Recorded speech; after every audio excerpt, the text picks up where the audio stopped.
하나님의 말씀 나누겠습니다. 이 세상은 마지막 때를 향하여 줄다름질 치고 있습니다. 이럴 때일수록 우리는 내 자신이 참된 신자인지 구원을 받았는지 그런 자신이 없어질 때도 많이 있습니다. 주님께서는 이 천국에 관하여 말씀하실 때, 비유로 말씀하실 때 알곡과 가라지와 알곡에 대하여 말씀하셨습니다. 한밭에 알곡도 자라지만 가라지도 보인다고 그렇게 말씀하셨어요. 종들이 와서 그 가라지를 뽑을까요? 그렇게 주인에게 질문합니다. 그러니까 주인은 가만두어라, 가라지를 뽑다가 곡지까지 뽑을까 염려하노라 그렇게 말씀하시고, 둘 다 추수 때까지 함께 자라게 두어라. 추수 때에 내가 추수꾼들에게 말하기를 가라지는 먼저 거두어 불사르게 단으로 묶고 곡식은 모 안에 곡간에 넣으리라 하리라 그렇게 말씀하셨습니다. 여기서 한 밭이라고 하는 것은 교회를 말하죠. 그 교회 안에 알곡은 구원받은 참된 성도를 말하고, 가라지는 참된 복음을 가지지 못한 믿음이 없는 자, 언약에서 벗어난 자를 말합니다. 이 추수감사절 때가 되면 그 추수하는 기쁨도 있지만 유난히 이 말씀이 우리를 두렵게 만들고는 합니다. 오늘은 과연 그 알곡, 구원받은 참된 신자가 누구인가? 나는 그렇게 구원받은 성도인가? 이 구원의 증거에 대해서 말씀을 나누어 보려고 합니다. 우리를 그렇게 구별하는 기준이 뭘까요? 성경은 무엇으로 참된 신자를 구별하고 있을까요? 성경은 우리가 어떤 모습을 하고 있는지를 구원의 증거로 나타냅니다. 구약에서는 그 행위가 구원의 증거로서 나타나요. 신약에서는 그 구원이 값없이 주어진 선물이다 이렇게 설명을 합니다. 이것을 두 것을 다 합쳐보면 값없이 받은 선물이 나타나는 그 결과로서 구원의 빈거, 구원의 증거가 된다 이렇게 결론 내릴 수 있어요. 그렇다면 오늘 읽은 성경으로부터 우리는 참된 신자를 구별하는 기준이 무엇인가 이걸 좀 돌아보려고 해요. 구원의 확신을 가지게 하는 데는 여러 가지 증거들이 있지만 그 중에 하나는 다름 아닌 예배입니다. 구원받은 백성은 예배에 있어서 그 태도, 예배의 태도에서 그 모습을 드러낸다는 거예요. 예배라는 것은 무엇보다도 중요한 겁니다. 첫사람 아담이 받은 시험이 뭐였어요? 누구를 섬기는가 하는 문제였습니다. 예배에 관한 것이었어요. 아담이 거기에서 실패합니다. 그 다음에 아담의 두 아들 아벨과 가인의 문제는 무엇이었나요? 그것은 하나님께 어떤 예배를 드렸는가 하는 문제로 극명하게 두 사람이 갈라집니다. 그러니까 이 문제는 뭐냐 하면은 누구를 예배하는가 하는 데 대한 문제예요. 누구를 예배하는가. 모세가 바로한테 가서 말할 때 내 백성을 놓아주라, 그들이 광야에서 나를 섬길 것이라 이렇게 말하라고 했습니다. 그렇게 하나님 말씀하셨어요. 핵심은 무엇입니까? 누구를 섬기는가? 광야에서 나를 섬길 것이다 이렇게 말씀하신 거예요. 그래서 누구를 섬기는가 하는 것이 예배의 핵심입니다. 우리가 제 아무리 정성을 들이고 화려한다 한 예배를 드린다 할지라도 예배의 대상자가 누구인지 모르면 그 예배는 무당의 국거리하고 다를 바가 하나도 없습니다. 10계명을 주셨는데 10계명의 첫 계명은 뭐예요? 너는 나 외에 다른 신들을 내게 두지 말라. 오직 하나님 외에 다른 것들을 예배하지 말라는 거죠. 그러니까 하나님은 계속 이 예배를 가지고 오세요. 하나님께서 말씀하시는 그 모든 말씀의 초점은 한마디로 우상을 숭배하지 말고 내게로 돌아와 나를 섬기라는 하나님의 명령입니다. 하나님의 백성이 하나님께 합당한 예배를 드리지 않았을 때에 하나님은 어김없이 그것을 심판하셨습니다. 그것이 구약의 역사예요. 구약의 역사의 심판은 백성이 하나님께 예배드리지 않으면 그렇습니다.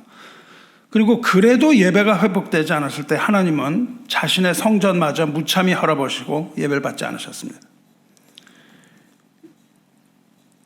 그래도 예배가 회복되지 않으니까 하나님께서는 말라기를 마지막으로 말씀을 멈추셨습니다. 그리고 신약에 들어와서 하나님의 아들이 이 세상에 오셔서 그 예배, 하나님이 받으시는 예배에 대하여 확실하게 말씀해 주십니다. 요한복음 4장 23절, 아버지께 참되게 예배하는 자들은 영과 진리로 예배할 때가 오나니 곧 이때라. 아버지께서는 자기에게 이렇게 예배하는 자들을 찾으시느니라. 하나님은 영이시니 예배하는 자가 영과 진리로 예배할지니라. 이렇게 명확하게 그것을 이야기하여 주셨어요. 우리의 구원은 예배에서 성패가 갈린다고 해도 과언이 아닙니다. 우리의 구원은 우리가 어떻게 예배 드리는가에 따라서 그것을 알아볼 수가 있다는 거예요. 우리가 만일 믿는다 말을 하면서도 온전한 예배를 드리지 않는다면, 엄밀하게 말하면 우리는 그리스도인 성도라고 말할 수 없습니다. 예배를 올바르게 드리지 않는 사람은 성도라고 부를 자격이 없다는 겁니다. 주 안에 사랑하는 성도 여러분, 여러분은 지금 하나님이 찾으시는 그 한 사람의 예배자로 서 있습니까?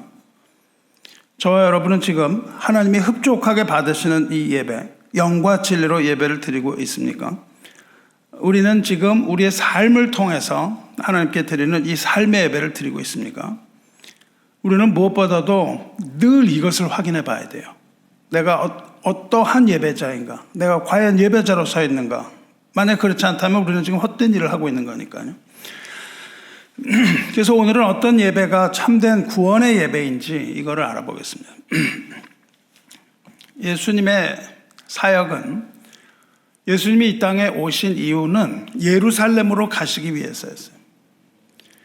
그래서 누가는 예수께서 예루살렘으로 가시는 길, 예수께서 예루살렘으로 가시는 길이라는 표현을 반복적으로 사용합니다.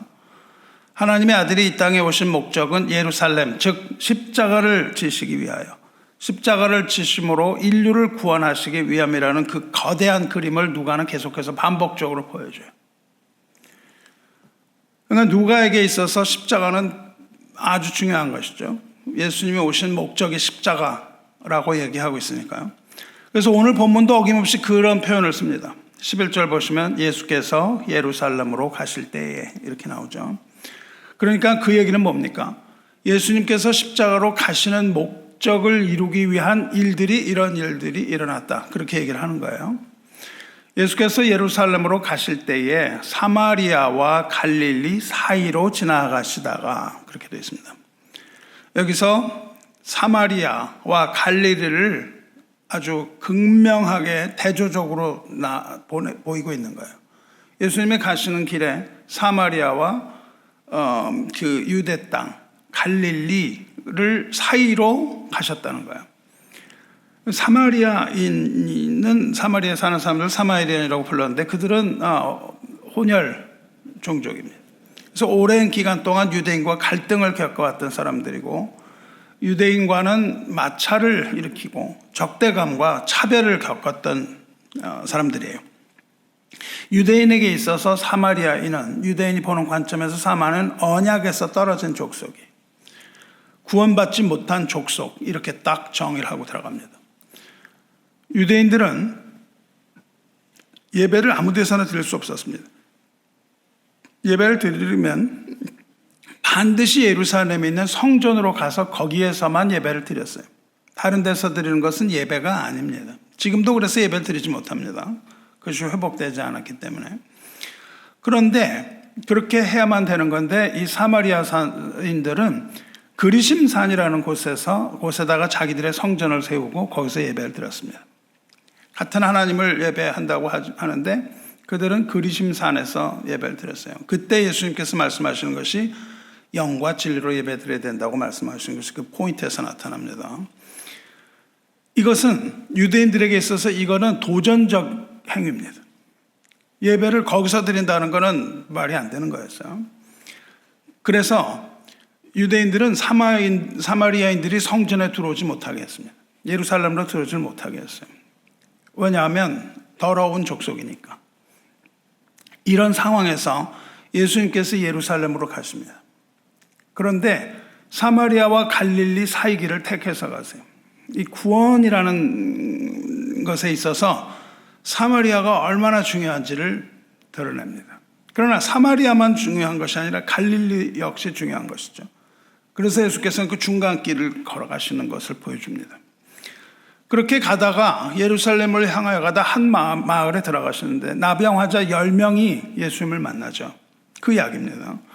나병 환자 10명이 예수님을 만나서 멀리에서 예수님께 소리를 질러요. 예수 선생이여 우리를 불쌍히 여기소서, 이렇게 급박하게 소리를 질릅니다. 아주 멀리서 우리를 불쌍히 여겨달라, 이렇게 이야기를 해요. 그러니까 큰 소리로 얘기를 했겠죠. 우리를 설모해달라. 근데 이 장면이 좀 이상한 장면입니다. 당시 이스라엘에서 이러한 상황은 일어나기가 어려운 장면이에요. 왜냐하면 그들이 나병 환자들이기 때문이에요. 이 유대인들에게 있어서 나병이라는 것은 결코 가볍게 생각할 수 없는 병입니다. 여러분이 레위기를 보시면요, 13장, 14장 두 장에 걸쳐서 그 나병에 관한 이야기가 아주 장황하게 설명이 돼요. 아주 복잡한 율례와 규례 이런 것들이 정해 있는 법입니다. 그리고 그것은 하나님이 모세와 아론에게 말씀하신 거예요. 우리는 이것을 이제 전에는 문둥병 그렇게 번역을 했었는데 그게 좋지 않은 표현이라 그래서 나병 혹은 한센병 이렇게 번역을 하기도 하는데 그것도 정확한 번역이 아닙니다. 여기서 나병이라고 번역된 것은 히브리어로 사라아트라는 거 부르는 병인데 나병이나 한센병만을 말하는 게 아니고 많은 종류의 피부병을 말해요. 사람에게만 그렇게 부른 게 아니에요. 사람에게만 나병이라 부른 게 아니라 이 집에 습하면 곰팡이 생기잖아요. 그런 것도 그 사라아트라고 불렀어요. 여기저기 생기는 그런 곰팡이성 이런 것들을 나병, 사라아트라고 불렀습니다. 그러니까 사라아트는 이 나병만 말하는 것이 아니고 일반적으로 나타나는 피부병이라고 생각하시면 됩니다. 근데 편의상 나병이라고 부르는 거죠. 이 병에 대한 오해가 굉장히 많아요. 그래서 여러분 설교를 들어보시면은 나병 환자는 돌로 쳐 죽이라 했다 이렇게 하는데 그런 것은 옳은 게 아닙니다. 돌로 쳐 죽이라고 했다는 말인데 그 낭설이에요. 그런 율법은 존재하지도 않습니다. 역사적으로 그런 사례도 찾을 수 없습니다. 병이 걸렸다고 돌로 쳐 죽인다 이런 말은 있을 수 없잖아요. 그렇죠? 만약에 나병 환자를 돌로 쳐 죽이면 그거는 살인죄에 해당됩니다. 그러니까 그런 건 아니에요. 그런데 다만 나병에 걸리면은 제약이 너무 많아요. 그래서 지금처럼 예수님 만나서 이렇게 멀리서 이렇게 소리 지르기가 쉽지가 않다는 거예요. 레위기 13장을 펴보면 이 피부병, 사라아틀에 대한 규례가 나옵니다. 그것은 하나님께서 모세와 아론을 불러서 명령하신 규례예요. 그러니까 그것은 율법이라고 할 수 있습니다. 그런 피부병이 생기면 먼저 그 사람을 제사장 아론이나 그 아들 중 한 제사장에게로 데려가라. 이렇게 말씀하셨어요. 제사장은 그 사람의 피부병을 진찰하라 이렇게 되어 있습니다. 여러 가지 상황이 나와요. 이런 저런 것들을 보고 그 사람이 병인지 나병인지 아닌지 제사장이 그것을 진단하여 판단하게 됩니다. 근데 진찰은 의사가 해야 되는데 진찰하는 것이 의사가 아니라 제사장이에요.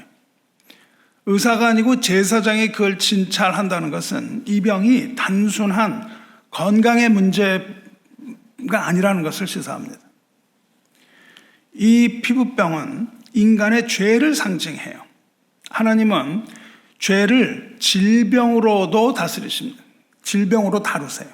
질병이라고 얘기를 하세요. 예를 들어서 이사야서 53장 5절 지난주에도 말씀하신 것처럼 그가 채찍에 맞음으로 우리는 나음을 받았도다.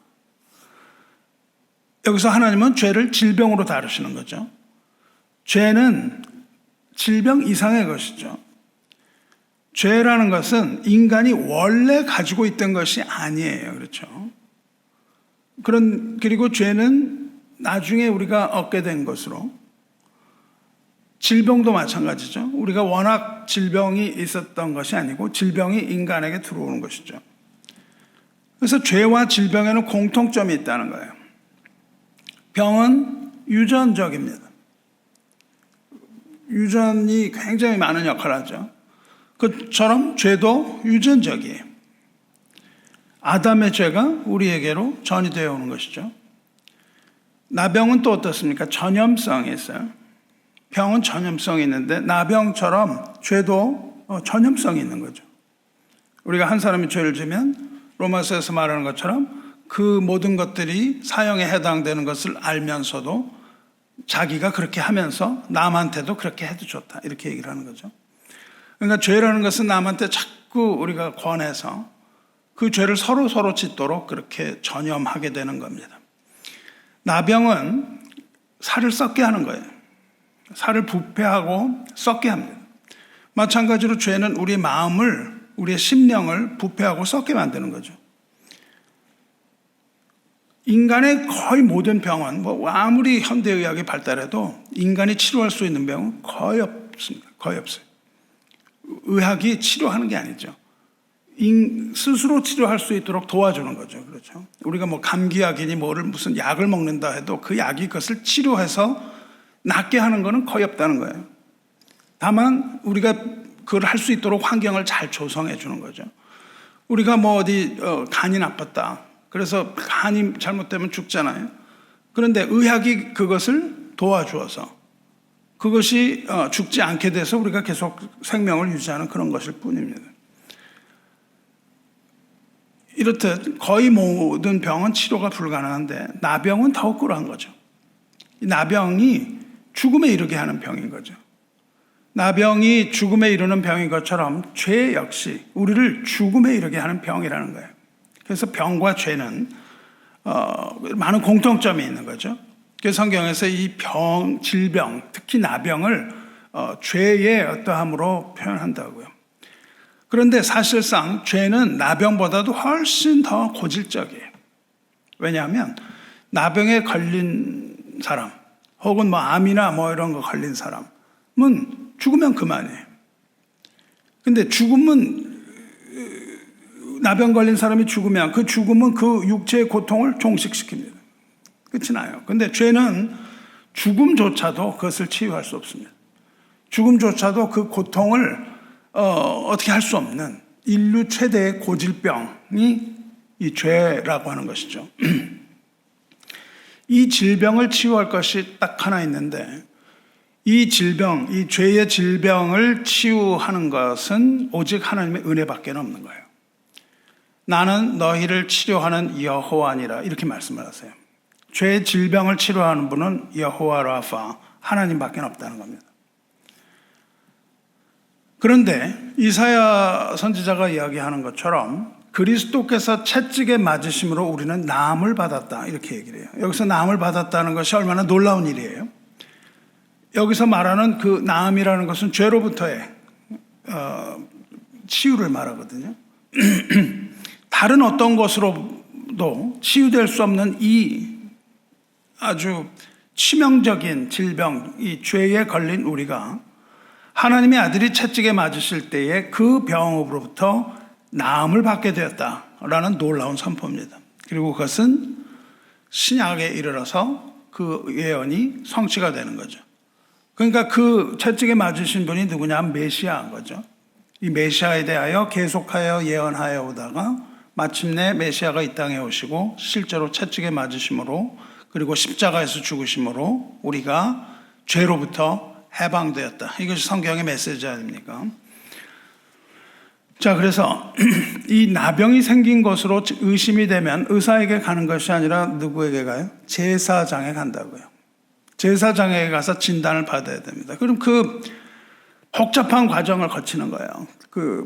레위기에 있는 13장에 있는 복잡한 그 진단 과정을 거쳐서 이것이 양성으로 진단되는 거죠. 우리가 코비드 테스트 하면 양성이 나오는 것처럼 질병의 양성 판단을 누가 하냐면 제사장이 한다고요. 그래서 그것이 양성으로 판단이 되면 제사장이 뭐라고 그러냐면은 부정하다 그렇게 진단하는 거예요. positive 양성이다. 이 말은 뭐냐? 부정하다. 그렇게 얘기하면 진단이 된 겁니다. 그렇게 양성 판정을 받은 자는 이렇게 해야 되는 거예요. 먼저 옷을 찢어야 됩니다. 옷을 찢고 머리를 풀어야 돼요. 옷을 찢고 머리를 푼다는 것은 슬픔, 극한 슬픔의 표현입니다. 이것은 언제 하는 거냐 하면은 죽은 사람을 애도할 때 하는 행동이에요. 그러니까는 그 장례식에 가서 죽은 자를 애도할 때 옷을 찢고 머리를 푸는 것이 상식이었습니다. 나병으로 진단받은 사람은 그렇게 하고 그 공동체에서 쫓겨납니다. 그리고 그 공동체가 살고 있는 진영 바깥으로 나가야 돼요. 거기서 홀로 살아야 됩니다. 이렇게 진영 밖에 쫓겨나서 홀로 살아야 하는 자신을 죽은 자로 여기는 거예요. 죽은 자로 여겨서 슬픔 가운데 옷을 찢고 머리를 푸는 겁니다. 이와 마찬가지로 죄를 지은 자는 하나님 앞에서 죽은 자로 간주되는 거예요. 그러니까 우리가 모두가 하나님 앞에서 산 자가 아니요 죽은 자로 간주가 되는 겁니다. 그러니까 나병이라고 하는 이 죄는 우리를 죽음으로 이끄는 죄라고 여러분이 생각하시면 되는 거예요. 두 번째로 나병에 걸린 자는 말을 그냥 이렇게 말할 수가 없습니다. 이렇게 말할 수가 없는 거예요. 말할 수가 없고 이야기를 할 때 이렇게 해야 돼요. 윗입술을 가려야 됩니다. 이것은 하나님과 우리가 얘기할 때요. 누구하고 얘기할 때 이렇게 입을 가리고 얘기하는 거는 뭐 자신 있게 그렇게 얘기하는 게 아니잖아요. 입을 가리고 얘기한단 말이죠. 이게 윗입술을 가리려면 입을 뭐 다 가리게 되겠죠. 이렇게. 그러니까 보통 얘기할 때 이렇게 가리고 얘기를 한단 말이죠. 그런 사람이 또 유난히 있습니다. 이것은 하나님과 인간 앞에서 감히 자신을 드러낼 수 없는 거예요. 그런 아주 부끄러운 존재라는 사실, 나 부끄럽습니다. 그런 고백하는 행위예요. 우리가 뭐 자신 있게 얘기 아니라 부끄럽게 얘기하는 거죠. 그러니까 부끄러움을 고백하는 겁니다. 아담이 죄를 지었을 때에 벗은 것을 부끄러워했습니다. 그렇죠? 죄를 지은 자에게 들어오는 것이 부끄러움과 두려움이에요. 이렇게 나병을 지은 사람은 나병에 걸린 사람은 부끄러운 상태가 된다는 거예요. 부끄러워해야 된다는 거예요. 사람들 앞에 나가는 것을 부끄러워해야 된다는 그런 고백을 하는 거예요. 그렇게 옷을 찢고 머리를 푸른 채로 윗입술을 가리면서 왜 소리를 질러야 되는데 사람이 나타나면 부정하다 부정하다 이렇게 소리를 질러야 돼요. 난 부정한 사람이에요 라고 소리를 질러야 됩니다. 왜냐하면 그 사람이 알아보고 가까이 가면 안 되기 때문에 외인과의 접촉을 막아야 했던 거죠. 이것을 의학적인 측면에서 보면은 전염되는 걸 막는 거죠. 요즘 뭐 코비드에서 이렇게 쿼런틴 하는 것처럼 격리하는 것처럼 격리하는 거예요. 격리하는 게 뭐예요? 아, 저는 코비드 걸렸는데요. 이렇게 말하는 거잖아요. 그것처럼 나는 부정하다, 부정하다 이렇게 얘기하는 건데 종교적인 의식으로는 타인을 부정하게 하지 않기 위하여 나는 부정하다, 부정하다 소리를 질러야 됩니다. 그리고 아까 말씀드린 것처럼 이스라엘 공동체에서 분리돼서 진영 바깥에 홀로 살아야 했어요. 왜 진영 바깥에 살아야 했을까요? 왜냐하면 이스라엘에 있어서 진영이라는 것은 하나님의 임재가 있는 곳이에요. 그 성전이 있는 곳이고 하나님의 임재가 있는 곳에 이 부정한 나병 환자가 거룩하신 하나님과 함께 할 수 없기 때문에 진영에서 쫓겨납니다. 진영 안에는 오직 그들이 생각할 때에 거룩한 구별된 자들만 거기에 있을 수 있다라는 논리예요. 그래서 거룩하지 않은 자는 쫓겨납니다. 이 나병이 상징하는 이 죄는 뭘까요? 하나님이 거룩성을 얘기하는 거죠. 거룩하신 하나님과 이 더러운 죄인이 공존할 수 없다. 이런 사상입니다. 우리가 죄를 가지고서는 하나님 앞에 설 수 없다는 거예요. 죽게 되기 때문에.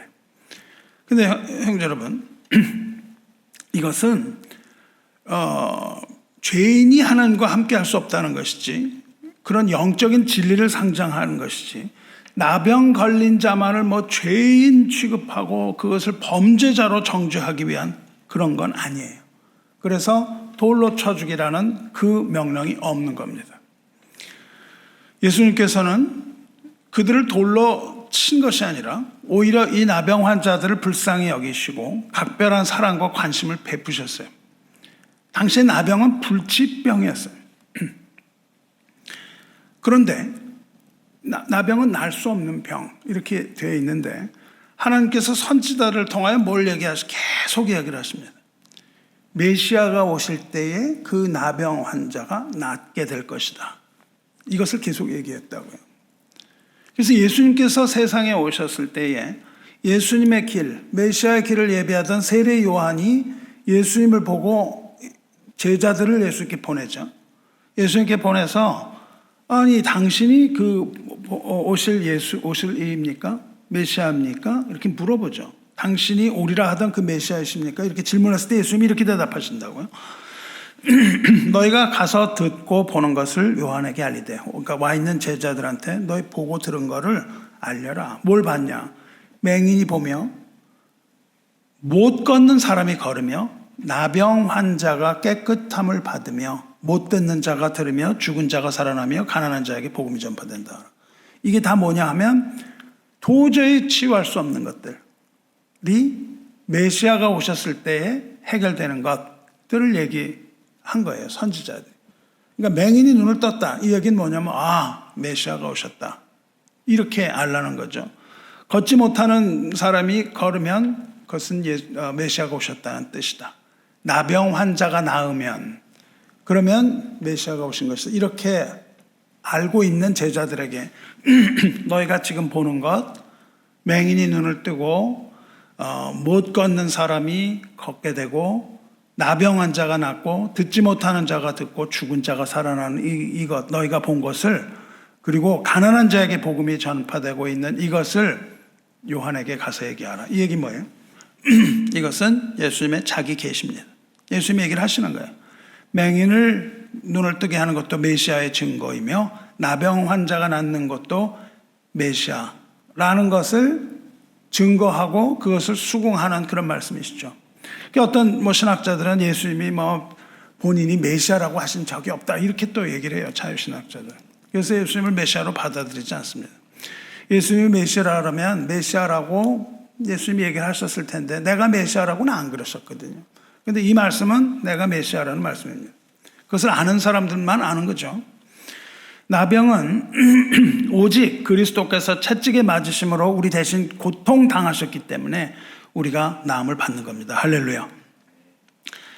죄라는 것은 오직 그리스도께서 십자가에서 죽으심으로 인간의 모든 죄를 다 담당하셨기 때문에 우리의 모든 죄가 다 사해지는 것. 이것이 가난한 자에게 전파되는 복음의 핵심 내용이죠. 예수께서 귀신들을 고치시고 병든 자들을 고치신 것은 뭐라고 말씀하시냐면 이사야 선지자를 통하여 하신 말씀에 우리의 연약한 것을 친히 담당하시고 병을 짊어지셨도다 함을 이루려 하심이라 이렇게 말씀하십니다. 이것이 바로 죄사함의 복음, 치유하는 복음, 치료하는 그 복음을 말하는 거죠. 다시 말하면 죄로부터 구원하신다는 것은, 그리고 질병을 고쳐주신다는 것은 하나님의 자비와 하나님의 사랑, 그리고 병자와 죄인을 불쌍히 여기는 하나님의 사랑으로만 가능하다는 거예요. 그것이 아니고는 질병과 죄를 치유할 수 있는 것이 하나도 없다. 이런 말씀하시죠. 그래서 예수님을 만난 이 나병 환자 10명은 사실 그 고을에서 많은 사람들 가운데 있을 수가 없었던 거예요. 이들은 그걸 할 수가 없었습니다. 예수님을 큰 소리로 그렇게 부르는 게 아니라 그들은 뭐라고 했어야 하냐면 부정하다 부정하다 소리를 질러서 사람들이 가까이 오지 못하게 했었던 거죠. 그리고 사람들로부터 스스로를 격리해야만 했던 그런 상황이었던 거예요. 그런데 그들은 멀리서 예수께 소리를 지릅니다. 뭐라고 소리를 지르냐면 예수 선생님이요, 우리를 불쌍히 여겨 주옵소서, 우리를 불쌍히 여기소서, 이렇게 소리를 지릅니다. 사랑하는 성도 여러분, 이 사람들의 태도에서 우리는 주님께 무엇을 어떻게 요구해야 되는지를 배울 수가 있습니다. 이 사람들이 예수님께 병을 고쳐달라 이렇게 요청하지 않았어요. 물론 그 사람들에게 있어서 가장 큰 문제는 병 고침이었겠죠. 가장 괴로웠던 건. 그 인생의 유일한 소망, 그것은 그 병으로부터 자유롭게 되는 거잖아요. 그러니까 이 병을 고쳐달라고 그렇게 얘기를 해야 되는데 그들은 병을 고쳐달라 그렇게 얘기하지 않습니다. 대신에 그들은 뭐라고 요청을 하냐면 우리를 불쌍히 여겨 주옵소서 그렇게 기도하거든요. 이 기도잖아요. 사랑하는 성도 여러분, 우리 인생에 문제가 있을 때 여러분 어떻게 하세요? 문제가 있을 때마다 뭘 자꾸 기도를 하죠? 그 문제를 자꾸 얘기를 해요. 이 문제를 해결해달라. 이게 아니면 그냥 큰 거 같이. 그리고 내가 원하는 거 1, 2, 3을 해놓고서 그 1, 2, 3 중에 어느 걸 할까요? 이렇게 기도하잖아요. 하나님, 이 길이 좋겠습니까? 저 길이 좋겠습니까? 이렇게 기도해요. 간절해질수록 점점 심해집니다. 그것밖에는 안 해요. 그냥 아침에도 그래도 그 기도하는 게 믿음이긴 하죠. 그렇죠. 믿음이 없는 사람은 그런 기도를 하지 않겠지만은 그냥 기도를 할 때 계속 그냥 원하는 걸 한다고요. 너무 고통스러우니까 그렇겠죠. 그렇죠. 이 병에서 고쳐달라 이렇게 하는 거죠. 근데 이 사람들은 그렇게 기도하지 않았습니다. 우리도 이것을 배워야 되죠. 여러분, 그렇게 기도하지 말고 어떻게 기도하는 걸 배워야 됩니까? 그렇게 기도하지 말고 이 사람들처럼 기도해야 합니다. 뭐라 그래요? 주님, 우리를 불쌍히 여겨 주옵소서. 여기에 다 들어있습니다. 여기에 이 사람들이 겪고 있는 모든 고통이 다 들어있다고요. 그렇죠? 우리를 불쌍히 여겨 주옵소서, 나를 도와주옵소서. 이렇게 기도를 하는 거예요. 주님께서는 이런 외침을 외면하신 적이 없습니다. 성전에서 그 바리새인들이 자기들의 기도를 얘기하죠. 나는 일해에 2번씩 금식하고 소득의 11조를 드리고 거리에 서서 기도를 하고 이렇게 얘기를 했을 때 그 옆에 있던 세리가 뭐라 그래요? 세리는 멀리 서서 감히 눈을 들어 하늘을 쳐다보지도 못하고 다만 가슴을 치며 이르되 나는 하나님이여 불쌍히 여기시옵소서 이렇게 얘기하죠. 하나님 불쌍히 여기소서 나는 죄인으로소이다. 이러고 외쳤다고요. 여리고에서 예수님이 맹인을 만나시는데 그 맹인 뭐라 그래요? 다윗의 자손 예수여 나를 불쌍히 여기소서 이렇게 외칩니다. 그렇게 외치니까 사람들이 그 사람을 꾸짖죠. 거리에 거지. 이 거지를 꾸짖어서 잠잠 조용히 하라고 얘기했을 때에 이 사람은 더욱더 크게 소리를 내서 뭐라 그러냐면 다윗의 자손이요 나를 불쌍히 여기소서 이렇게 외쳤습니다. 그러니까 예수님 뭐라 그러세요? 내 믿음이 너를 구원하였느니라 그렇게 말씀하신다고요. 곧 보게 되어 하나님께 영광을 돌리더라 이렇게 되어 있습니다. 예수께서는 언제나 그들을 불쌍히 여기셨어요. 불쌍히 여기셔서 고쳐주셨습니다. 성경에 한 사람도 고침받지 못했다는 그런 사실은 찾아볼 수가 없습니다. 항상 그렇게 하셨어요. 무리를 볼 때마다 예수님께서 불쌍히 여긴다고 말씀하셨습니다. 내가 무리를 불쌍히 여기노라 이렇게 말씀하세요. 다윗의 자손 예수여 나를 불쌍히 여기시옵소서. 우리가 심한 고통 그리고 앞날을 알 수 없는 이런 혼돈 가운데 있을 때 그 일에 집중하면 안 되는 거예요. 우리를 가로막고 있는 그 일에 집중해서 내가 원하는 뭐를 그냥 얻으려고 이렇게 기도하지 마시고 주여 나를 불쌍히 여겨 주옵소서 도와주옵소서 Lord help me 이렇게 외치는 거예요. Help me. 이렇게 여러분이 벤허라는 영화를 보시면은 벤허가 그냥 막 구타를 당하고 길에 쓰러져요. 그래가지고 하는데 하는 말이 딱 하나입니다. Help me 이거예요. 그때 예수님이 지나가면서 그러니까 예수님 십자가 가시는 길에 그 벤허 영화 나오거든요. 예수님 십자가를 지고 가시다가 쓰러져서 help me 하는 베너에게 바가지로 물을 한 잔 하나를 떠서 먹이시는 장면이 나오는 거예요. 그러니까 우리는 help me 외에 다른 건 뭘 사실은 구할 게 없는 거예요. 뭘 구하는 거예요? 주님의 자비하심을 구하는 겁니다. 주님의 자비함을 구하는 이런 기도를 드리시기 바라요. 이걸 우리가 배워야 되는 겁니다. 하나님은 우리의 모든 고통 다 아시고 거기서부터 건져주기를 원하시는 거예요. 우리를 불쌍히 여겨주옵소서 구할 때 하나님께서는 우리가 진심으로 이렇게 기도할 때 자비와 긍휼이 풍성하신 주님의 응답이 신속할 줄로 믿습니다. 이 사람들이 소리를 질렀을 때 예수님 대답은 아주 신속했어요. 불쌍히 여겨주옵소서 멀리서 소리를 질렀을 때 예수님 뭐라 그러세요?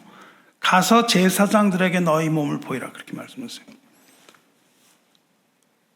예수님이 어떻게 얘기하셨을 것 같아요? 가서 너희에게 제사장에게 몸을 보이라 이렇게 얘기하셨을 것 같습니까? 아니죠. 어디 저 멀리서 소리치는 자들한테 예수님이 그렇게 조용히 얘기하실 리 없죠. 예수님도 크게 그걸 얘기하셨겠죠. 그렇죠? 가서 제사장들한테 몸을 보이라 이렇게 크게 얘기를 하셨을 거라고요. 그런데 그들은 그것을 할 수 없는 자들이었습니다. 왜요? 제사장한테 진단을 받으러 가기 위해 먼저 무엇이 선행돼야 돼요? 병이 나아야 되거든요. 병이 나아야 제사장에 가서 진단을 받는 겁니다.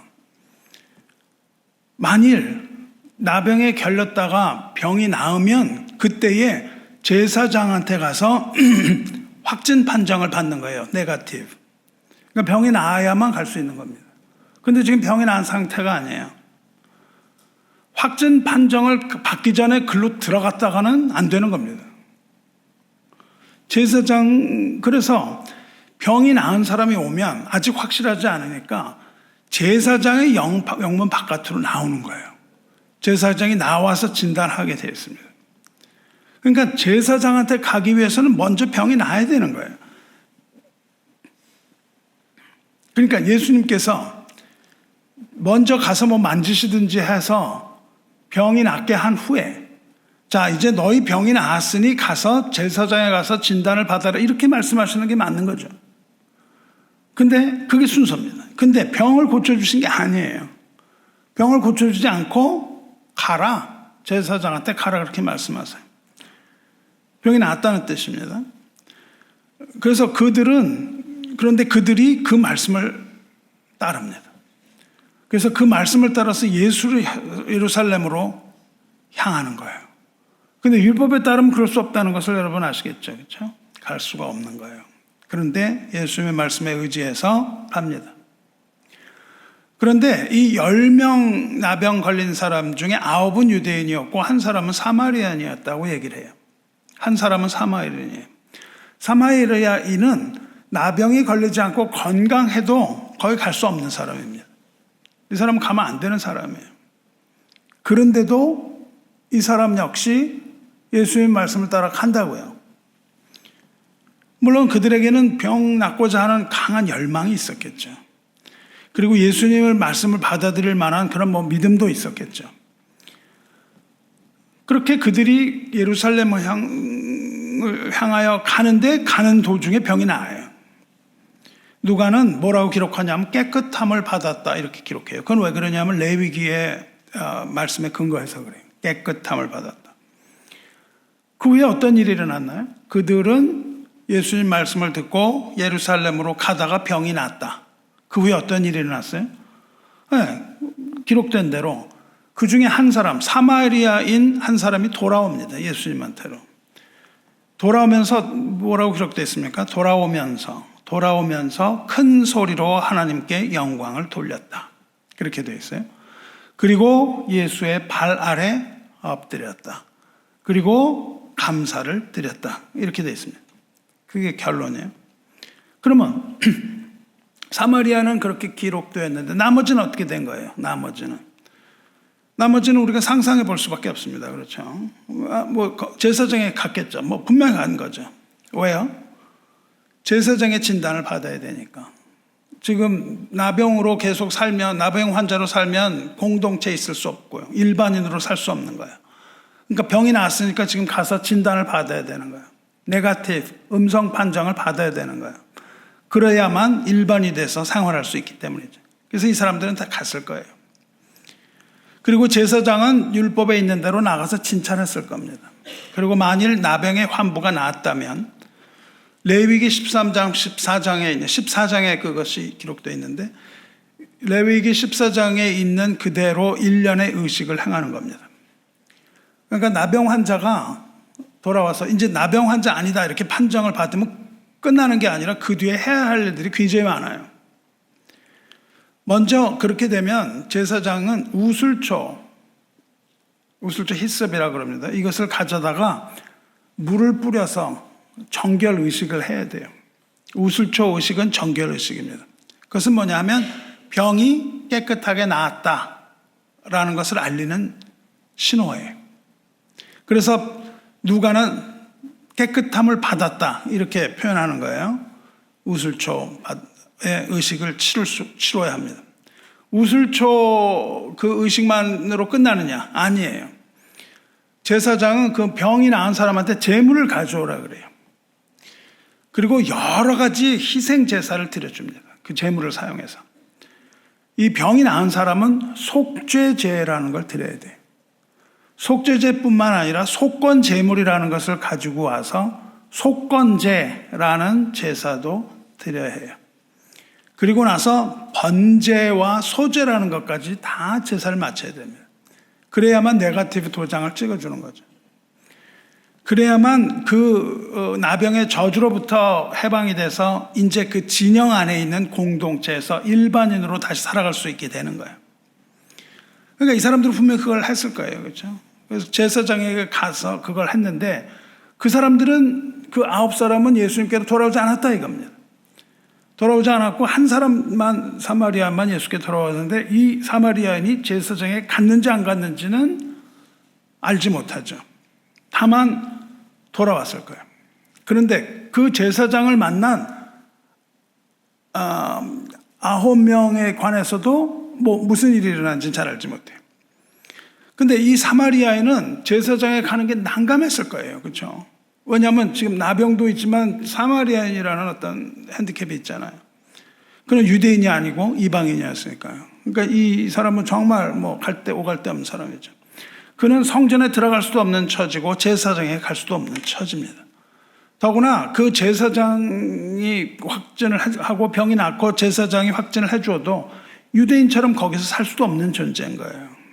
그런데 그 사람만이 하나님을 찬양하며 돌아와서 예수의 발 앞에 무릎을 꿇었다. 이렇게 기록되어 있습니다. 이 사마리아인 이 사람이야말로 오갈 데 없는 죄인의 자화상입니다. 갈 데가 없는 거예요. 거기서 병을 고쳐도 어려운 것이고 병이 안 고치고 나병으로 살아도 힘든 것이고 감히 하나님 앞에 나갈 수 없는 그런 세리 같은 사람 이런 거죠. 이 사람만이 예수님께로 돌아간 병자다. 그 얘기를 하고 있습니다. 이 사람이야말로 진정한 은혜를 필요로 하는 자예요. 어디 오갈 데 없는 그런 사람입니다.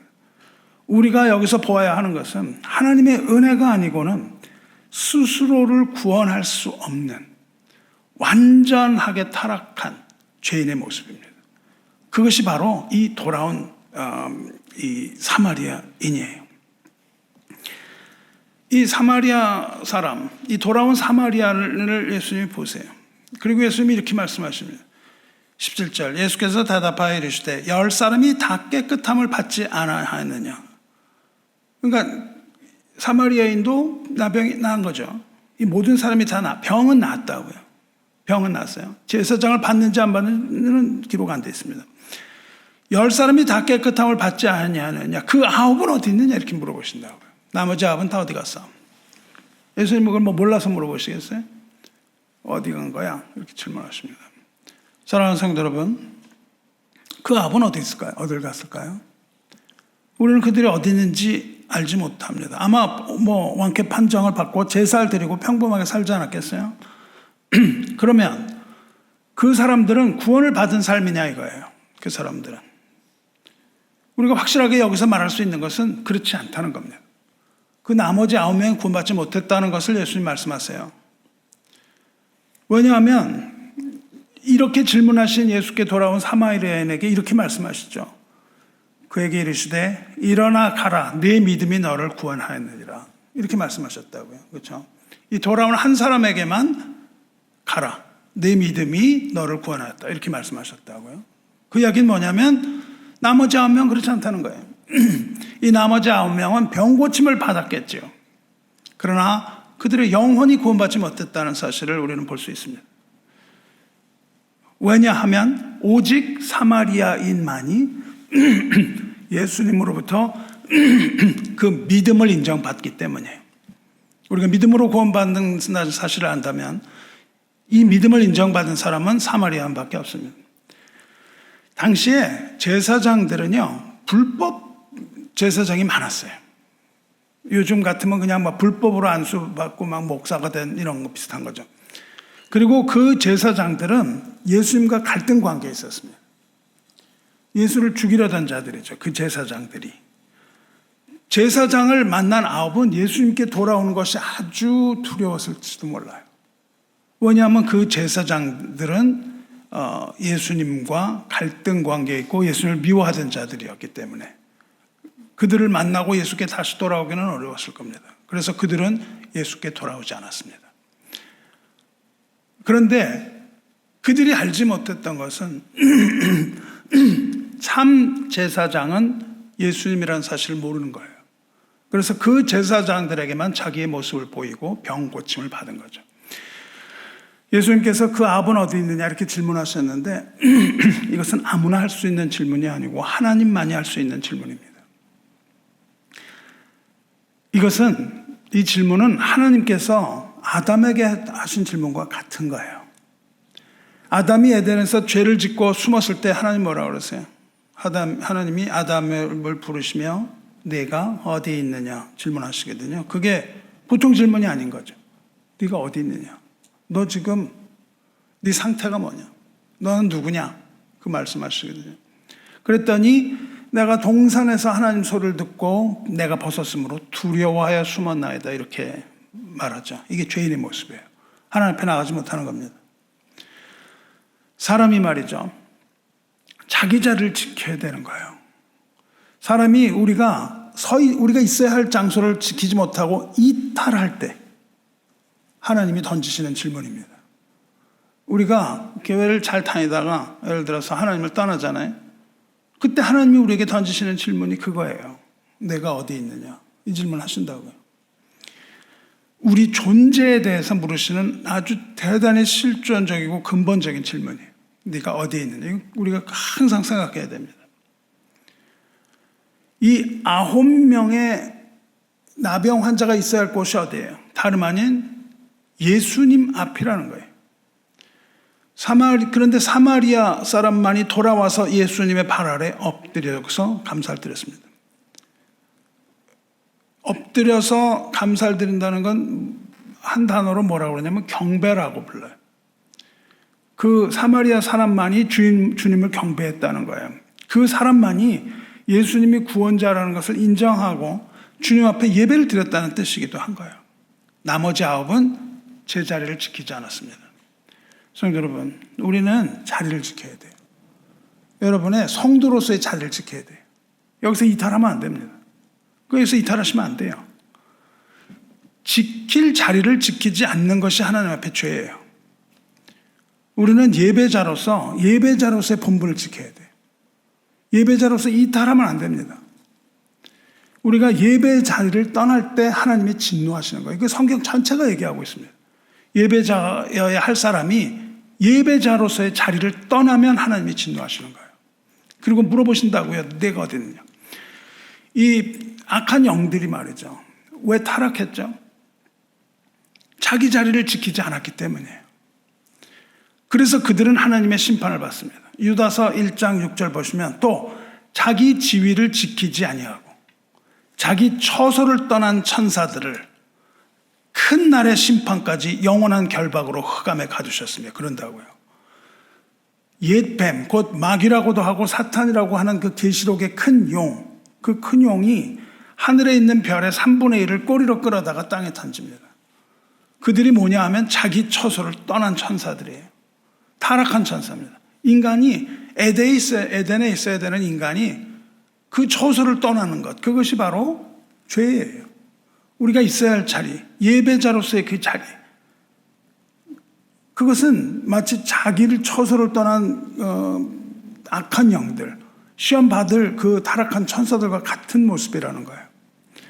자기 처소를 떠나고 자기 자리를 지키지 않으면 구원 없다는 겁니다. 우리가 예배자의 자리를 떠나면 구원이 없다는 거예요. 구원은 오직 한 곳에만 있다는 거예요. 구원의 처소는 오직 한 곳밖에 없습니다. 그게 어디예요? 구원의 처소. 우리가 절대로 떠나서는 안 되는 그 장소. 그게 어디냐 하면 바로 예수 그리스도 안이라는 거예요. 그리스도 안. 그리스도의 울타리 속. 이거밖에 없다는 겁니다. 그리스도의 사랑의 울타리 밖에 구원은 없습니다. 그걸 떠나면 안 되는 거예요. 오직 그리스도만이 구원자라는 겁니다. 하나님께서 아담에게 내가 어디 있냐 이렇게 질문하셨는데 인류는 거기에 대한 아무 대답을 못 내놔요. 넌 누구냐? 철학이 그걸 하려고 했는데 대답 못하고, 뭐 요즘 심리학도 그걸 하려고 하는데 대답 못합니다. 우리가 누군지 어떻게 알아요? 우리가 죄인인데 죄인이라는 것을 어떻게 철학이 알겠습니까? 죄인이라는 것을 어떻게 심리학이 알겠습니다? 모릅니다. 그런데 한 사람이 그 질문에 답을 하죠. 그 사람이 사도 바울입니다. 디모데에게 사도 바울이 편지를 보내는데 거기서 이렇게 얘기를 해요. 하나님의 뜻으로 말미암아 그리스도 예수 안에 있는 생명의 약속대로 그리스도 예수의 사도된 바울은 사랑하는 아들 디모데에게 편지하노니. 그래요. 뭐라고 얘기한다고요? 그리스도 안에 있다는 거예요. 나는. 거기 뭐가 있어요? 생명의 약속이 있다는 겁니다.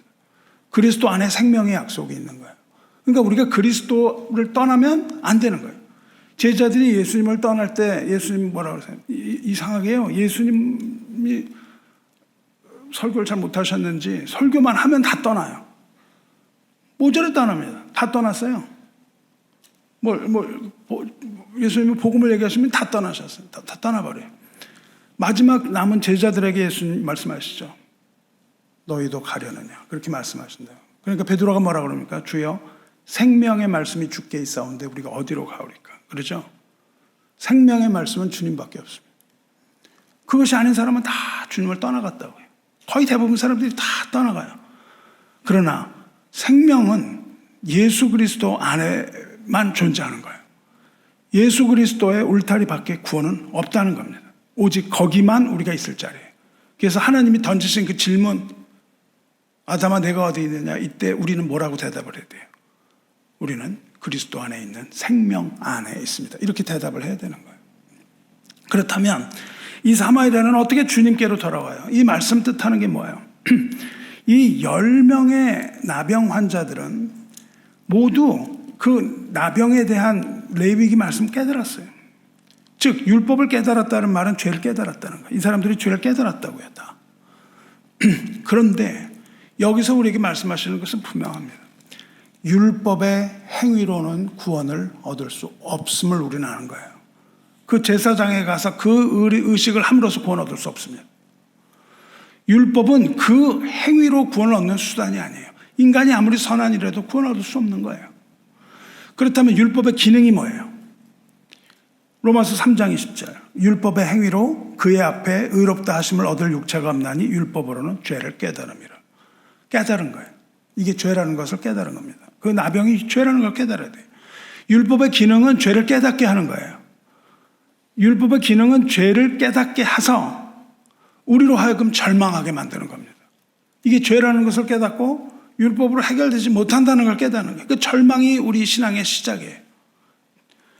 왜냐하면 그 모든 율법을 지킬 수 없기 때문에, 죄의 삭은 사망이라는 것을 깨닫기 때문에 우리는 절망할 수밖에 없습니다. 스스로를 구원할 수 없는 거예요. 우리 믿음의 시작이 바로 이 절망입니다. 그리고 이 절망한 사람은 자기 힘으로 구원 얻을 수 없다는 걸 깨닫는 거예요. 그리고 그 다음 순서가 뭡니까? 구원자가 필요하다는 것을 절실히 깨닫는 겁니다. 나는 스스로 구원할 수 없고 구원자가 필요하다. 이것을 뭐라고 부르냐면 믿음이라고 부르는 거예요. 구원자를 믿는 믿음.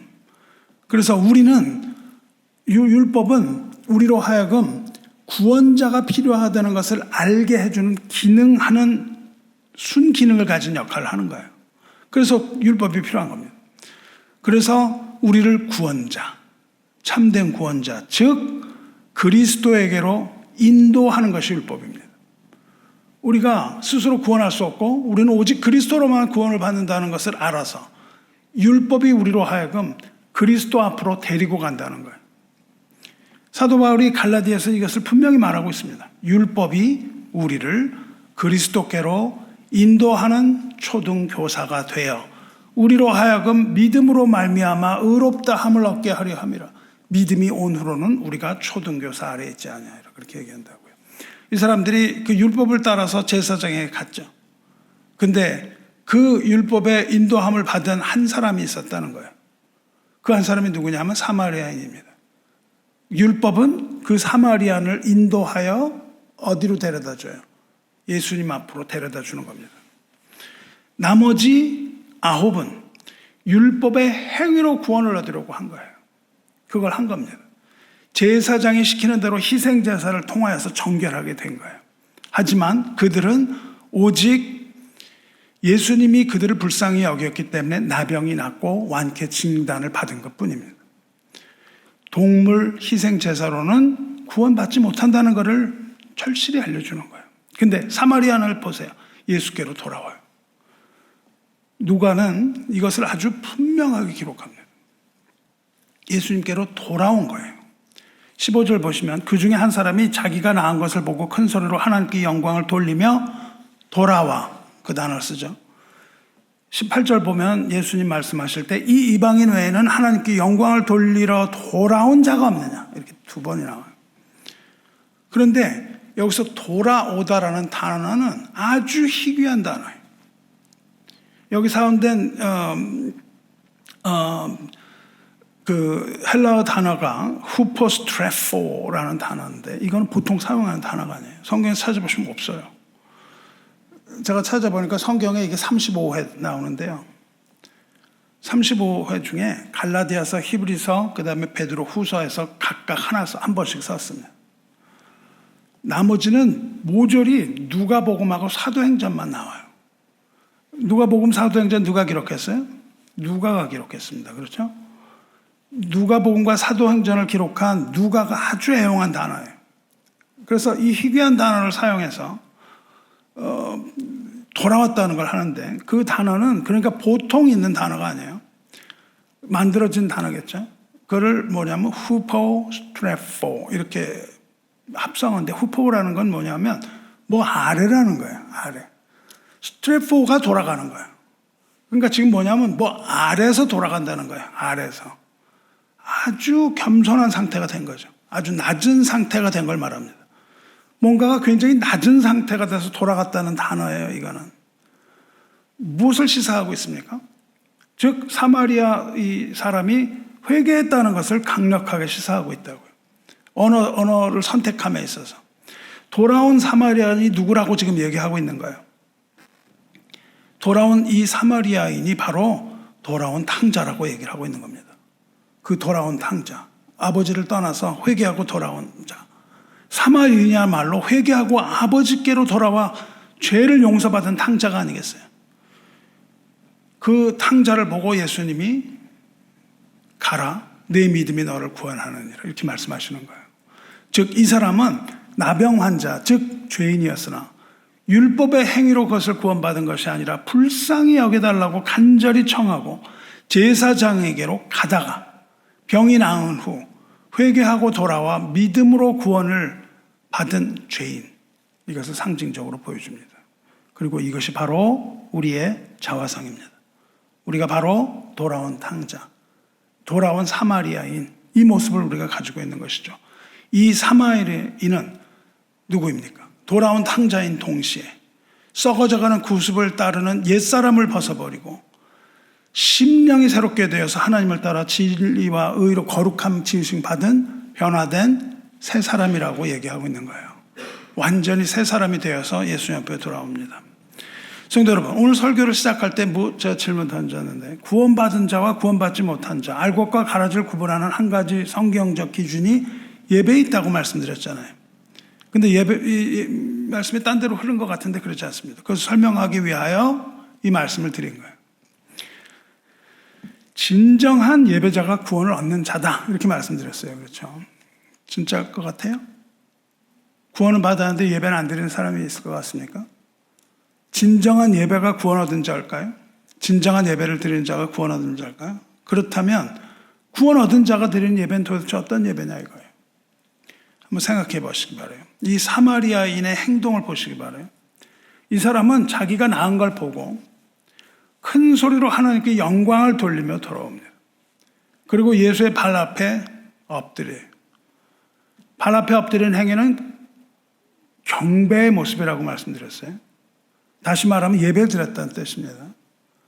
그러면 이 사람은 뭘 가지고 예배를 드렸어요? 예배는 그냥 드릴 수 없습니다. 여러분, 예배는 그냥 드릴 수 없는 것이 예배입니다. 뭘 드려야 돼요. 그걸 희생제물이라고 부릅니다.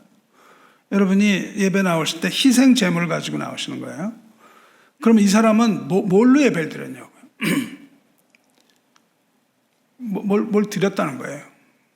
엎드려서 드렸는데 뭘 드렸습니까? 이 사람이 드린 것은 감사라는 희생제물을 드린 거예요. 감사를 드렸다고 그래요. 여러분, 나아만 장군 얘기를 잘 하시는데, 나아만이 엘리사의 말을 따라서 요단강에 가서 7번 씻고 오라는 그거를 말 듣고 안 가려고 그러다가 가서 하죠. 그리고 나병이 났습니다. 그리고 엘리사에게 돌아와서 뭘 하죠? 예물을 바쳐요. 예물을. 근데 엘리사가 받질 않아요, 예물을. 그러니까 나만이 뭐라고 그러냐면, 이제부터는 종이 번제물과 다른 희생 제사를 여호와 외 다른 신에게는 드리지 않고 다만 여호와께 드리겠나이다. 이렇게 얘기를 한다고요. 그러니까 뭐냐면 나병 나은 자, 죄인이 해야 하는 것은 예물을 여호와께 드리는 것이다. 다른 데는 예물을 드리지 않고 오직 하나님께 드린다 이 말입니다. 그렇게 말하니까 엘리사가 뭐라고 그러냐면 너는 평안히 가라. 이렇게 엘리사가 말합니다. 거의 패를 내려요. 그렇습니다. 사마리아인은 하나님께 지금 희생 제사를 드리고 있는데 그 희생물이 동물의 희생물이 아니라 하나님께 드리는 감사의 예물이라고요. 너무 쉽죠. 희생제물 감사로 드린다는데 이 감사라는 단어 유카리테오라고 부르는데 유카리테오 이거는 카라라는 단어에서 유래했는데요. 카라가 뭐냐면은 기쁨이라는 뜻이에요.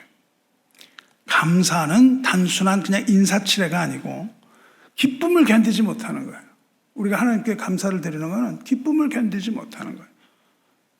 감격이 넘치는 그런 감사를 말해요. 우리는 값없이 오직 하나님의 은혜로만 구원을 얻었습니다. 하지만 우리는 하나님께 갚을 희생제물, 하나님께 드릴 희생제물이 하나도 없는 거예요. 우리가 가진 어떤 걸로도 하나님께 그것을 갚을 수가 없습니다. 은혜를 갚을 수가 없어요. 더구나 하나님께서는 이 감사가 없는 동물의 희생제사를 기뻐하지 않으신다고 그랬어요. 하나님께서는 오직 구원의 기쁨으로 드리는 감사의 예배를 원하신다는 겁니다. 하나님께 우리가 드려야 하는 것은 주체할 수 없는 기쁨으로 하나님 앞에 드리는 감사 이거예요. 그게 아니고서는 하나님은 예배를 받지 않으신다는 거예요. 그렇다면 정말로 이 감사의 예배가 구원의 징표가 되냐 이거예요. 다시 말하면 그러한 감사, 기쁨의 감사로 하나님께 희생 제물을 드리는 예배자, 이 사람은 구원 얻은 자라는 증거예요. 그러면 여태까지 제가 드린 말씀을 여러분은 인정을 하냐 이거예요. 이 말씀을 듣고 또 얘기가 왜 글로 나가요? 이렇게 생각할 수도 있잖아요. 그렇죠? 그런데 그것은 진실입니다. 오늘 읽은 시편 50편 23절을 읽어보세요. 천천히 다시 읽겠습니다. 감사로 50장 23절 감사로 제사를 드리는 자가 나를 영화롭게 하나니 그 행위를 옳게 하는 자에게 내가 하나님의 구원을 보이리라. 그 단어들이 다 들어가 있죠. 감사, 제사, 영화, 이건 영광이에요. 영광, 구원. 지금 여러분이 누가복음에서 보신 것, 제가 설명한 이 모든 것들이 23절 한 절에 확 컴팩트하게 다 들어가 있다고요. 감사로 제사를 드리는 자, 감사를 뭘로 드렸다는 거예요? 뭘로 제사를 드렸다는 거예요? 감사라는 희생 제물. 정말 그럴까요? 예. 감사로 제사, 즉 예배를 드리는 것이 바로 하나님을 영화롭게, 즉 하나님께 영광 돌리는 일이라 그랬잖아요. 그 사람이 돌아와 하나님께 영광 돌리죠. 여기서 제사가 희생 제사예요. 단어의 의미가. 여기서 제사가 희생 제사라고 번역해야 됩니다. 직역을 하면 감사로 희생 제사를 드리는 자가 나를 영화롭게 하려니.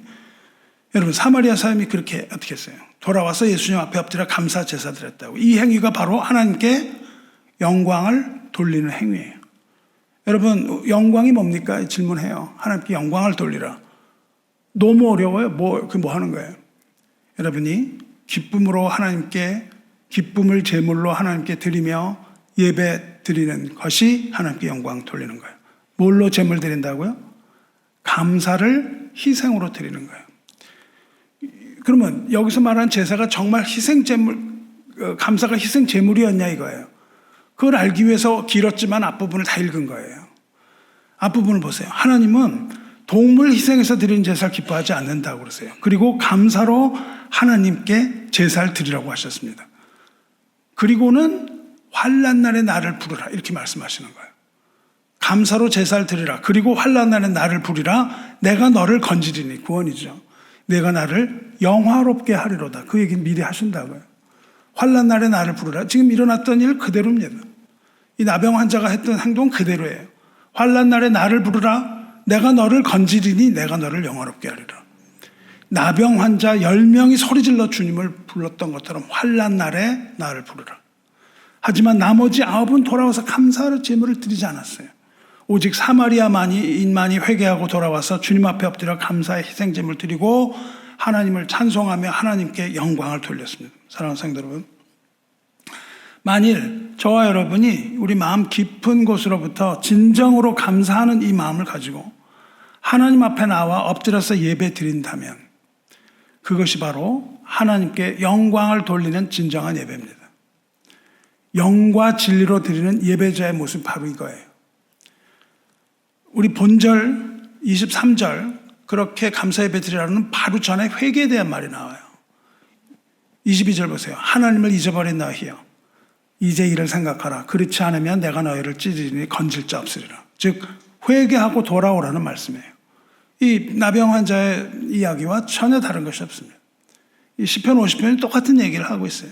즉 회개하고 돌아와 감사를 희생 제물로 드리는 예배, 이것이 진정한 예배다 이 얘기를 하신다고요. 그러면 그렇게 하는 예배자에게 무엇이 주어져요? 그렇죠. 구원이 주어집니다. 감사로 제사를 드리는 자가 나를 영화롭게 하리니 그 행위를 옳게 하는 자에게 옳은 예배 드렸다고요. 내가 하나님의 구원을 보이리라. 성도 여러분, 우리가 예배 드린다고 하면서도 감사도 없고 설령 감사한다 할지라도 뭐를 감사해야 되는지 뭘 감사한다는 거예요. 밤낮 이 엉뚱한 것, 내가 얻은 어떤 것, 자기 이익 이런 것만을 감사의 제목으로 여긴다면 그것은 기뻐 받으시는 예배가 아니에요. 우리의 예배는 그리스도 안에서 드리는 예배라 해야 돼요. 그리스도 안에서 그런 것들을 얻을 뭐가 없는 거예요. 그리스도 안에서 드리는 예배는요, 환희와 기쁨에 가득한 그런 예배라는 겁니다. 뭘 얻으려고 예배를 드리는 게 아니에요. 은혜를 구하기 위하여 온다. 무슨 은혜를 구해요? 은혜는 이미 주어지는 겁니다. 우리가 예배 드릴 때 은혜가 주어지는 거예요. 무슨 은혜를 계속 구하려고 하는 게 아니에요. 우리는 그리스도 바깥에서 드리는 그 예배, 그걸 멈춰야 돼요. 더 이상 그렇게 하면 안 됩니다. 구원받지 않은 자가 드리는 예배 행위, 이런 것들 하면 안 돼요. 그리스도 밖에서 드리는 예배는 뭔가 항상 달라 그래요. 뭘 자꾸 욕을 한다고요. 희생제물 드리면서 뭘 요구했어요? 죄사함을 요구하고 불안한 마음을 가지면서 계속 욕을 하죠. 그게 희생 동물 제사예요. 그렇지만 그리스도 안에서 드리는 예배는 뭡니까? 이미 죄사함을 얻은 하나님 백성의 예배라고요. 더 이상 뭘 그런 걸 구하고 뭐 얻기 위해서 희생 제사를 드리고 이런 걸 멈추시기 바라요. 우리가 하나님께 헌금 드리는 게 뭘 얻기 위해서 하는 게 아니에요. 뭐 11조를 하면 그 다음에 더 큰 뭐가 생기고 이런 게 아니라고요. 11조는 뭐예요? 희생 제물인 거예요. 우리 희생 제물. 희생 제물로서 11조를 드리는 그 마음인 거죠. 감사의 마음으로 드려야 돼요. 그 감사의 마음이 없다면 11조 할 필요가 없는 겁니다. 낭비예요, 낭비. 이제는 그리스도 안에서 기쁨의 예배를 드려야 돼요. 11조가 기쁨이 돼야 이것이 기쁨과 감사가 돼야 이게 무슨 11조지. 야, 이거 벌벌 떨면서 야, 이거 했다가 이렇게 되면 이게 무슨 11조 할 필요가 없다니까요. 그거는 예수 바깥에서 드리는 뭔가 구하는 예배밖에 안 되는 거예요. 우리는 이러한 담대함을 가져야 돼요. 우리가 하나님의 은혜로 구원을 얻었구나. 그 기쁨으로 감사로 예배 드리시기 바라요. 그러므로 이러한 기쁨과 감사의 예배를 드리는 자는 구원받은 백성이 틀림없다는 거예요. 이러한 예배를 매주 새롭게 드림으로 하나님 백성의 증거를 드러내시기 바라요. 온전한 예배자로 서시기를 축원합니다. 감사로 예배 드리는 자는요, 우리가 드리는 기도가 하나님의 은혜라는 걸 깨닫는 자예요. 자기를 부인하는 것, 이것이 하나님의 은혜라는 걸 깨닫는 겁니다. 자기 부인은 괴로운 게 아니에요. 자기 부인은 은혜입니다. 은혜가 없으면 자기 부인할 수가 없어요. 십자가를 지라 무슨 내가 그냥 괴롭게 십자가를 지고자 하는데 저 사람이 나의 십자가다 이런 소리 잘못 아는 거예요. 무슨 저 사람이 나의 십자가. 십자가는 그런 게 아니에요. 십자가는 그런 게 아니고 십자가는 기쁨이 충만한 거고요. 십자가는 하나님의 은혜가 아니면 들지 못하는 겁니다. 예수님 따르는 건 뭐예요? 하나님의 은혜입니다. 하나님의 은혜가 아니면 예수님을 따라갈 수가 없어요. 우리가 이렇게 예배 드릴 수 있는 게 근거가 뭡니까? 하나님의 은혜라니까요. 하나님의 은혜가 아니면 예배를 드릴 수가 없는 거예요. 진정한 예배를 드릴 수 없습니다. 예배를 드리고 기도를 하고 자기를 부인하고 십자가를 지고 이런 것들이 모두 다 오로지 하나님의 은혜로만 말미암는다는 사실을 아는 자가 예배자입니다. 그리고 그 자는 구원받은 하나님의 백성임을 담대하게 선포할 수 있는 거예요. 하지만 오해하지 마세요. 이러한 예배를 드리는 것이 구원의 조건은 아닙니다. 이래야만 구원을 얻는다. 이런 순서가 아니에요. 그걸 오해하지 마시고 그래요. 오해하지 말아야 할 것은 이러한 예배조차도 하나님의 은혜의 산물이라는 사실을 잊지 말아야 하는 거예요. 다만 하나님의 사랑만이 우리로 하여금 이러한 영적인 예배를 드릴 수 있게 하는 원동력이라는 사실을 기억하시기 바라요. 이러한 예배, 우리가 이렇게 드리는 기쁨의 예배는 구원받은 자에게 나타나는 자연스러운 현상이에요. 증거입니다. 구원의 증거인 것이지 구원의 조건은 아니라는 것을 여러분 분명히 하셔야 돼요. 그래서 억지로 내가 그런 거를 해야 되겠다. 이것은 있을 수 없는 겁니다. 구원받은 자에게 나타나는 현상이에요. 그렇다면 이제 우리가 구원을 받은 하나님의 백성인지 아닌지 판단하는데 조금 더 여러분이 선명하게 이것을 깨달을 수 있지 않겠습니까? 참된 감사의 마음을 가진 사람은 이러한 믿음을 가진 사람이라고 할 수 있습니다. 그렇게 그 믿음으로 구원을 얻고 의롭다함을 얻는 겁니다. 이러한 믿음을 가진 자는 이제 절망이 없는 거예요. 처음에 절망으로 시작했지만 여기에 이르러서 절망이 없습니다. 이 세상에서 어떤 역경을 맞닥뜨린다 할지라도 이미 예수 안에 있으면 이것을 분명히 이겨낼 수 있는 거예요. 환난 날에 나를 부르라. 늘 주님 앞에 기도할 수 있는 거예요. 빌립보서 4장 6절에 아무것도 염려하지 말고 다만 모든 일에 기도와 간구로 너희 구할 것을 무엇으로? 감사함으로 하나님께 아뢰라. 그리하면 모든 지각에 뛰어나신 하나님의 평강이 그리스도 예수 안에서 너희 마음과 생각을 지키시리라. 이 말씀하셨거든요. 그리스도 안에 있으시기를 축원합니다. 이러한 예배가 바로 하나님께 영광을 돌리는 예배입니다. 우리가 진심으로 주께 감사하고 주님의 이름을 부르는 예배 드리시기를 주님의 이름으로 축원합니다. 말씀 맺겠습니다. 감사를 희생의 제물로 드리며 하나님께 참된 예배 드리시기를 축원합니다. 이런 예배가 그리스도 안에서 드리는 옳은 예배 행위입니다. 참된 예배를 드리는 자는 하나님의 구원을 볼 것입니다. 인자하심이 영원하신 우리 주님의 이름을 찬송하며 오늘 이후로 모든 예배를 이러한 기쁨과 감사로 드리시기를 주님의 이름으로 축원합니다. 기도하겠습니다. 사랑과 은혜의 하나님 아버지, 오늘 예배를 통하여 은혜 베푸신 하나님께 감사와 영광과 존귀를 올립니다. 나병 환자와도 같은 죄인을 하나님께서 불쌍히 여겨주심으로 그 아들을 십자가에 내어주셨으며 또한 채찍에 맞게 하셔서 우리의 추악한 죄를 깨끗이 낫게 하심 감사드립니다. 오늘이 감사절인 것을 다시 한번 기억합니다. 추수의 때 알곡은 모아 곳간에 드리고 쭉정이는 꺼지지 않는 불에 태우시리라는 하나님 말씀 오늘도 듣고 오늘 구원의 확신을 갖지 못하는 자들 주님 불쌍히 여기셔서 영과 진리로 예배드리는 예배자로 세워주시옵소서. 우리를 영과 진리로 예배드리는 예배자로 불러주심에 감사드립니다. 오늘 하루가 주님 앞에 감사의 희생제물 드리는 날 되게 하시고 감사로 드리는 예배를 기쁘게 받아 주시옵소서. 이 하루도 기쁘게 하시고 이 예배가 하나님 받으시는 예배가 되어 주님께 영광이 되며 우리에게 큰 기쁨 되게 하시옵소서.